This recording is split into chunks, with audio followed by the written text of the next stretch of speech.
ছানা আর হালকা মিষ্টি ব্যবহার করে মজার একটি পুডিংয়ের রেসিপি আপনাদের জন্য। এই পুডিংটা এই গরমে ফ্রিজে রেখে খেতে পারবেন, দেখবেন বেশ ভালো লাগবে। প্রথমে 1 লিটার দুধ একটা প্যানে দিয়ে ভালো মতন জাল করে নিচ্ছি।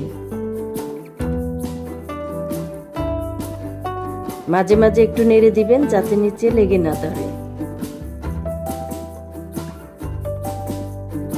দুধ ভালো মতন জাল হয়ে আসলে চুলার জাল বন্ধ করে দিবেন।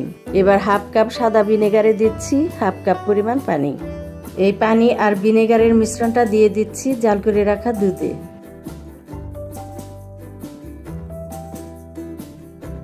হালকাভাবে নাড়তে থাকবেন যতক্ষণ না পানি থেকে ছানাটা আলাদা হয়ে আসে। ছানা জমে আসলে পানি জড়িয়ে নিচ্ছি। এর জন্য একটা বাটি নিয়ে তার উপর একটা স্টেইনার বসিয়ে দিব। এর উপরে দিয়ে দিব একটা কাপড়। এখন ছানাটা এখানে ঢেলে দিচ্ছি। ছানা থেকে টক ভাব আর গন্ধটা চলে যাওয়ার জন্য দিচ্ছি নরমাল পানি। এবার ছানা থেকে ভালো মতন পানি এভাবে জড়িয়ে ফেলবেন। এবার 6টা ডিম নিয়ে ডিমের সাদা অংশ আর হলুদ অংশটা আলাদা করে নিচ্ছি।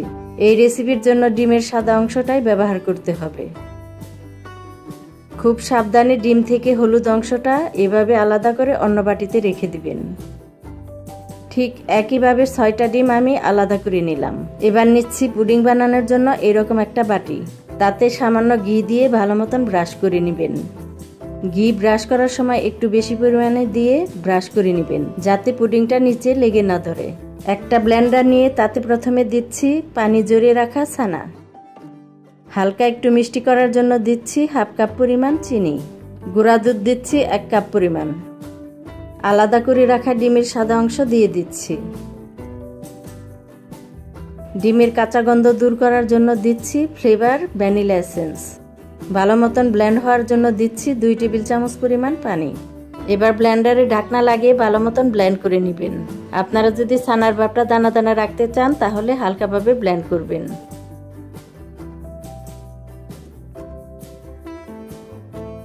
আমি মিহি করে ছানাটা ব্লেন্ড করে পুডিংয়ের বাটিতে ঢেলে নিচ্ছি। এবার পুডিংয়ের বাটির ঢাকনা লাগিয়ে ঢেকে স্টিম করব 35 মিনিটের মতো। বাটি বসিয়ে দিয়ে দিচ্ছি গরম পানি। এরপর চুলার আঁচ মিডিয়ামে রেখে জাল করে নেবেন।